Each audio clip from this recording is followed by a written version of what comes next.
All right, kickoff is 7:50 officially. It is 7:50 this weekend at Boise State. Lobos trying to do something. They've only done one. That was in 2015. Don't know if Holly Holm is fighting this weekend. That'd be great if she was. She retired? Yeah, basically, yes. But this is Coach X. He's coached a lot of games in the state of Idaho. This will be your first game. Is this your first game coaching there? As a head coach. But I coached there as an assistant twice. Okay. That's right, when you were with Idaho. There you go. All right, so with that opening statement and then questions. Excited to play a good Boise State game. It was a disappointing loss against San Jose State, but I think certainly a game that we can learn from, and how you have to play very well on the road when you're playing a very good team like San Jose State. And I think we will grow from that. And we got to have a great week of preparation this week to get ready for an outstanding Boise State team. Again, they're 3-2, but their losses at Notre Dame and then at South Florida. South Florida was good enough to beat Florida on the road, so they're a very good team. They've been the standard, I think, in the Mountain West for the past 20 years, and really they've been the standard probably in all of Group of 5 football over the last 20 years. So this will be a great measuring stick, and I'm hopeful that we'll have a great week and play a lot better than we did last week and be able to compete well with these guys. What are you seeing out of Boise on both sides of the ball? Their defense really stands out to me. I think they're very, very good in the back end. I mean, that's a pretty elite Group of 5 secondary, big and physical and fast at safety. They will come down and tackle. Very good in man coverage. I think, you watch the Notre Dame game and it's a lot of really covered well receivers, making just nice catches, with it wasn't bad coverage. Seven has some amazing breaks on the ball. McCoy, you see him. He had a great pick six against App State, where it's probably as good of a break as I've seen all year. I think their D-line is good. Feely really stands out to me. He's very active at 3 technique. I think number 5, Jaden Virgin Morgan's very good at D-end. Offensively, I think they still have the Boise identity, is that they want to, run the ball to set up, passing game and things like that. I think that you really see that the teams, if they've ran for 150 yards or more, they're 3-0, and then both the times they've lost, they've been around the 100-yard mark. So I think that certainly stopping their offense, I think starts with that. But I think they're good in the O-line, good tight ends. I think they're very good in the kicking game as well. Their punters got great get-off times. Their kickoff guy kicks touchbacks every time. So this will be a good challenge. And, you kind of touched on it earlier, too. I know you guys don't need much more motivation, but, only beating them once in program history, is that something that you bring up to the team this week and kind of use as a point of motivation? Not a bunch. It's kind of a goofy matchup that way. We got so many new players who've never played against them before. We have I think I asked the guys to raise their hand because we didn't play them last year. We don't have many guys left from the 23 team. It's probably less than 10 guys who are left from the 23 team who are on that trip. And then you have, we're not going to play them again after this year. So in some ways, this is almost just like, more in the file with like a Michigan or UCLA game. You're kind of going to play in an iconic venue, and it's a one-time shot against them.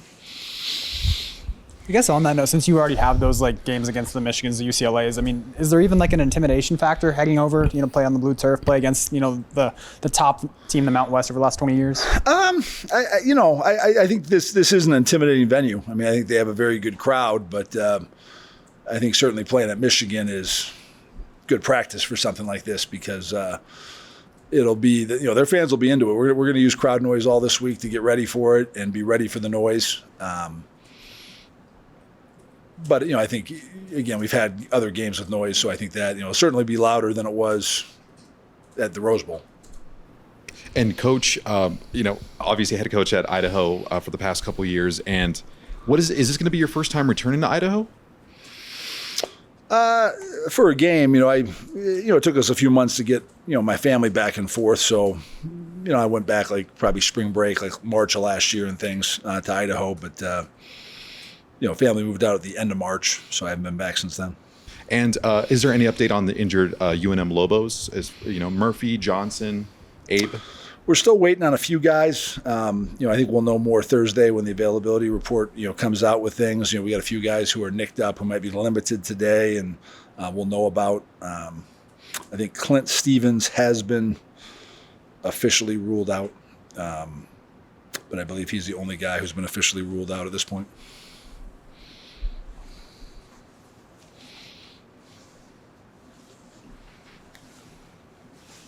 So, Coach, you 5 games into the year, what is the culture of the team, would you say, so far? You know what? I think we're a hardworking team. I think we're a tough team. I think we're a team that can respond. Again, I told the team I was proud of them, because if you look at a lot of like the statistical stuff from last game, like if you told, if I polled you guys and I said, all right, the team loses the turnover margin 3-0, they give up 4 sacks, they don't get any sacks themselves, they lose the rushing back battle 150 something to 70 something. You let a team score a touchdown every time they get in the red zone. You have to kick a couple field goals when you're in the red zone. If you said, all right, now predict the score of that game, you probably wouldn't say it's a 7-point game. So I thought we battled to get it to 7 when we were outplayed. But I think we need to adopt the energy of continuing to improve. And I certainly think, one thing that I think we may need to keep understanding is that when you become a good team, I think we were proud to be 3-1. I think our fans were all proud to be 3-1, and they tell you how great you're doing. But that doesn't mean things get easier. It really gets harder. Teams are ready to go. I thought San Jose State played exceptional. Played maybe their best game of the year. And when you're a good team, I mean that's credit to Boise State. They've been good for so long, and they've been that team that everyone gets up for and is ready to play against. So, I think even the players mentioned to one of the coaches that, hey, we maybe didn't have quite the same intensity of practice last week, and that showed up on Saturday. You can't make that up. You can't flip a switch on Saturday and get that back. So we got to have really a great week and continue to improve, because, we got a long way to go. We got a lot we got to accomplish over these next 7 regular season games, and hopefully we'll have the opportunity to earn that 8th game. And you mentioned all the stats in which you guys lost against San Jose State, but it was still a 7-point game. Part of that is your guys' monster fourth quarter performance. You guys have been probably the best fourth quarter team in the conference so far. How important is it to be able to, continue to be great in the fourth quarter, but also get off to a faster start in the first quarter, because Boise State's been a great. We got to get off to a faster start, and that's something we talked about yesterday. We're going to change our practice format a little bit this week to try to incite that. But we've had 5 opening game drives and had 0 points. And that's not the level we want to be at. That's something we got to improve on. And I do love the way we fought and not giving up on things. But you look in 3 of our 5 games. We've allowed the opposition to get a double-digit lead, really in the first 20 minutes. And that's not a great recipe, for success. And, we didn't allow Idaho State to do that, but, they had a lead in the fourth quarter on us. So, we've built some deficits. Really the only game that we kind of had the lead from the outset was UCLA, but even that game, we had opportunities where we could have expanded the lead and we let them hang around. So I think we certainly got to start faster, and that's a point of emphasis this week. Do you look at it as like a glass half full, glass half empty sort of thing, where you mentioned you fell behind in some of these games, but then you always find a way to make it competitive or come back and take over the game? So you do have that fight in you. Yeah, I'm here's what I look at. I'm proud of our team that I think we don't give up. I'm proud of the team that I think we respond well to adversity, but we need to keep getting better. We need to just keep improving on our fundamentals. And I'd like to see just improvement on the Lobos. The Lobos beat the Lobos too much last week. Losing the turnover margin, having some costly penalties. We had 2 explosive plays that were called back, one of them a touchdown, on penalties. And there's some costly ones. Late in the game, we have 2 penalties a row on the punt with, 5-6 minutes left. And now we, moving back 15 yards in that scenario, we have an 80-yard drive then and get a field goal after giving up 15 yards of penalties. I mean, that, whatever that is, that might be another minute at the end of the game. We have to get a stop and get the ball back. Not having to pick up those 15 yards, or maybe that's a touchdown instead of a field goal on that last drive, which adds to the, momentum coming back. So we got a lot of stuff we got to improve on. We got to stay hungry to improve. Before Sean goes, we're 3rd in plus minus for the fourth quarter. Ohio State and Memphis are the only 2 that have a better fourth quarter plus minus. Good company. After watching the tape, I know you want to watch it back and all that. Obviously, what was your final read on Jack's performance? I thought Jack's played pretty well. I thought probably the first interception on the trick play, there's a little detail on the play that he's got to execute a little better that I thought didn't give the play as much misdirection as we would like to. But really, I think we got to coach that better. That wasn't necessarily something that you just know randomly. We got to coach that up better. We went over it, watched that clip with him and made sure we went over that. I think the other two interceptions, the route runners have to help us. I think there was a learning moment at the end of the first half. When we had the ball with about 17 seconds, we probably want to operate a little quicker. We had a play that probably didn't take a pure 10 seconds. I think we got a first down, so they were moving the chains. The clock stopped at 17. I can't really tell on film exactly when we got it snapped, maybe like at 15, but that we let that play go all the way down to 7 seconds, which kind of limited the plays that we could run. That play we ran where we threw it to Dorian, that was a great execution by him, kind of a perfect throw that Dorian almost came down with but didn't. We were limited where we could really only read half the field. If you had 4 more seconds, now you might tell him, hey, if you don't like it, you could scan across. So that was a learning moment. But I thought he played well. I mean, he certainly played well. All three of the the interception to Keegan. He's getting hit by a guy that should be protected. And I also thought, Keegan can, we'll go over with him. He's got to be a little thinner on his route, which hopefully would put him in a position, even if he couldn't come down with it, to at least break it up and, be the DB there on a one-on-one ball. So I thought he played well overall. There were a handful of plays where it seemed like he was holding it maybe a little too long. Did you feel that he was actually holding it too long, or was this just stuff on the back end in terms of guys covering and guys needing to get open? Yeah, I think they covered pretty well. I think there were times when when we get down, you're looking for some chunks and everything, and I think you might press a little bit more there. But, I thought overall he didn't hold it too long. Probably not going to face, actually, I don't think you guys are going to face an offense like the spread and tread again this season and all that too. With that in mind, I mean, what do you kind of take from, the defensive performance outside of we got to play better? Yeah, I think we have to have better plans against teams like that. And I think that, you look at, we snuck a little bit of Air Force in the spring, working against the option because it's different. That might be an offense that we got to spend the day on in the spring, just because it is different. And, I think it's one of two things. If you're going to play it differently than your base structure, which you're going to do against option teams, you might need to, rep that more. You don't want to do that for the first time when you get into the season. It might be something you got to work on in the spring. And then number two, I think the question we got to keep asking ourselves is, what is the best way? I mean, I do think our D-line is a good D-line. Is that the best way to play those guys, by taking a D-lineman, off the field? And, I think we learned some things that were effective in that game. And I think certainly, though, that's something we got to make sure as a staff we're putting our players in the best situation to succeed. The Boise State offensive line, Cage Casey, the center Randolph, matched up against the UNM guys, Keyshawn James, Newby, Lopez.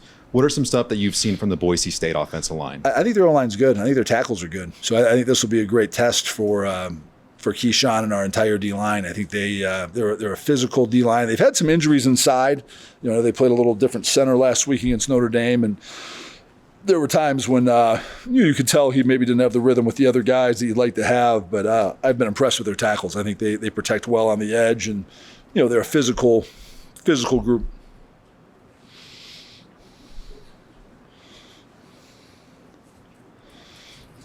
In terms of, you touched some of the skill guys in Boise's offense and all that, the running backs in particular too. What have you just kind of seen out of that? I think they're good.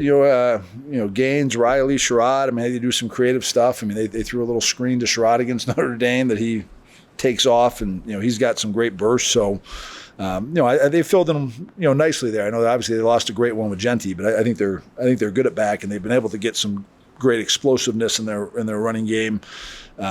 Except for those 2 games where they haven't been as hot. So we got to do a good job. I still think it starts with the run. Matt Madsen's a very good quarterback. I think it's, his game last week is probably a little bit like, Jack's. You get behind, you're forced to throw it more than you really want to in your offense, and you end up turning the ball over more. I don't think that's typical, and I'd probably put that more on the game situation in Notre Dame than on him. I think he's a very good player, but I think just their offense has been built on being a balanced offense and being able to run the ball. I don't think their offense, just like very similar to us, they don't want to be one-dimensional and have to throw it all the time.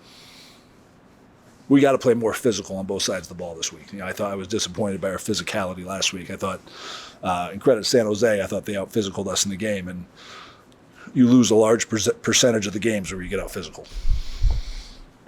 With your history at Idaho, did you ever try and schedule, as head coach, did you ever try and schedule Boise? Would they schedule you?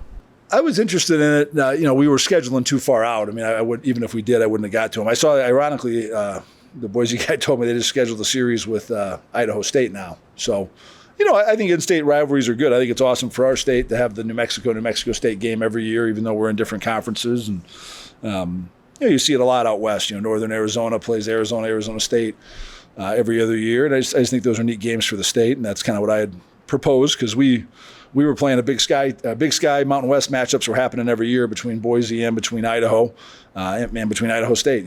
So why not play each other and make it easier to travel and make it good for the fans and the people in the state? So I'm happy for them. They're playing Idaho State. I think that's a good game.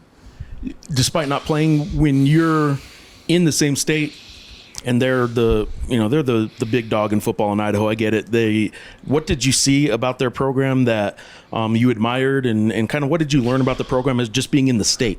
Well, I've admired their program for a long time. I mean, in 1997, when I was a player at Wisconsin, they came out and almost beat us in Madison. And at that time, I don't think we knew anything about Boise State. We'd never heard of them. We probably didn't even know what state Boise was in 1997. But they quickly have garnered our attention. And when I was an assistant, we played them all 3 years. I was an assistant at Idaho in 4, 5, 6, and that when Hawkins was there, and then Chris Peterson, who I think is one of the best football coaches in my lifetime, and just seeing what they've built, and then how they've continued to have that success, through a lot of different head coaches. I mean, I do think they're like the gold standard in Group of 5 football and trying to do more and less, and really. To me, I think that's kind of like a model of what I want to try to build our program into. And I thought part of the thing that made this job attractive is I knew we'd only have to play them once. They're leaving because they've been such the standard in our league. And then, them moving out, that kind of opens up the spot. Who can be the perennial power in this league going forward? So I've had a huge respect for them for a long time. Even before I went to Idaho as an assistant, and then from playing them, my first game as an assistant, that was my first game as like the O-line coach, and I think we lost 65-7. We were strong in the fourth quarter then, though. We scored the last 7. We were down 65-0. So, I remember that being a whirlwind that we just kept we'd go 3 and out every time, and then they would score so fast, you're like trying to draw up an adjustment, and then you have to get right out there. And we played them a little tougher, and each year we played them a little tougher in 05 and 06. But, tremendous respect. They're a great program. Their fan base is amazing. They sell that place out every week. And, that's kind of what I aspire to here, that hopefully we can have a crowd like New Mexico State, most games like they do every week. Short week last week. I think you guys only did like one day in full pads, if even that. Do you feel that kind of played a little bit of role in the kind of the waning physicality that you saw against San Jose State? Possibly, but I mean, we had the same plan when we had against UCLA, and then we did a very good job there. I think no matter how you practice, what gear you practice in, I think the intensity you go about it and just the intent is probably even more important than the gear. I mean, we will have, 2 practices in pads this week. We only had 1 last week, but again, we had a very similar deal to how we did UCLA. I don't think it's what we did as much as how we did it. We got to do it with a little bit more intensity and intent than we did last week. And kind of transitive win over the preseason number 2 in the country. Did you have eyes on that game? Were you able to see it? I do. I watched most of that game. It was a heck of a win. I was happy for UCLA, proud of them. Just great to see them. Fight through and improve. And that's what I told our team. Even though we're disappointed about how we played last week, I think that's a great example. I mean, clearly UCLA improved from when they played us, and that shows you that you can make improvements during the year. And we got to do the same thing. We got to get a lot better here over the next few weeks, and hopefully all the way throughout the regular season. Anything else? Oh, we have one. Yeah, hold on. That Wisconsin game, by the way, Wisconsin scored the winning touchdown against Boise State on a 12-yard run with 49 seconds left. Yeah, they blitzed the corner, and our quarterback did not see it. He hit their corner hit our quarterback in the back and missed the tackle, and our quarterback scrambled for a first down on 4th and 10 earlier in the drive. So, you're almost halfway through the regular season. Has the Lobos lived up to your personal preseason expectations? You know what? I really, as I looked at our preseason, like my thoughts for the year, I really didn't have like mid-season goals. I kind of looked at the whole season of what we wanted to accomplish. So I'll say this: I don't think we're in a bad position to accomplish what I hope to do and get into the postseason for the first time in a long time. But again, we didn't have any goals for halfway awards or anything like that. It's we want to finish this regular season and see where we're at and sit back before we sit back and evaluate it. And my last question is just for the team as a whole, have they shown anything or surprised you in any way that obviously you're going to learn more about the team when you put them through the fire. Have you learned anything about the team so far this year that you didn't see coming going into the season?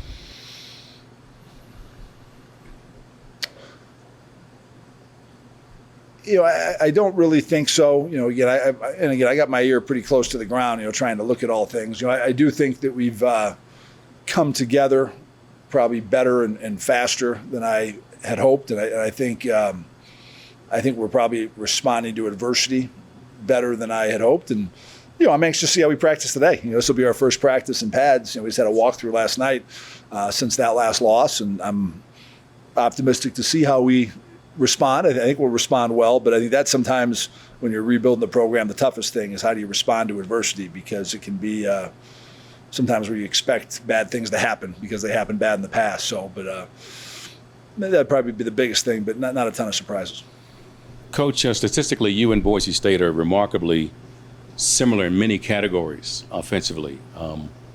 You see your points per game, 4 points against, really close, first downs, rushing attempts, touchdown passes. When you watch them play, and obviously knowing how your team plays, are you similar in reality when it's materialized? I would say our offenses are similar. I think we're both teams that want to be multiple personnel groups. We want to mix in, use tight ends in our offense. We want to run the ball as kind of our starting point and then play action and have things off of that. So I certainly see some similarities there. I think we're both 4-man fronts on defense. Again, I think their defense is probably a little bit more, experienced than ours, and I think we got to keep growing our defense to get on their level. But again, I do think they're kind of a model program, and a lot of times you want to build your team to beat the best teams in your league, and a lot of times they usually have a pretty good formula for winning the league. Coach, thoughts on the balloon fiesta? Were you able to go? We went Saturday night. That was the nice thing about playing on Friday. So my first time going over to that, we saw where they kind of glow them up at night when it's getting dark. They didn't fly up in the air when we were there, but pretty awesome event, and just another great thing about Albuquerque. And some of our players have gone over this week. I know David Murphy, I saw him and his family go over, and then we had a few players who went over this morning. So certainly an awesome deal to have that in the state, and proud to be a part of it. All right, thanks, guys. Appreciate you guys.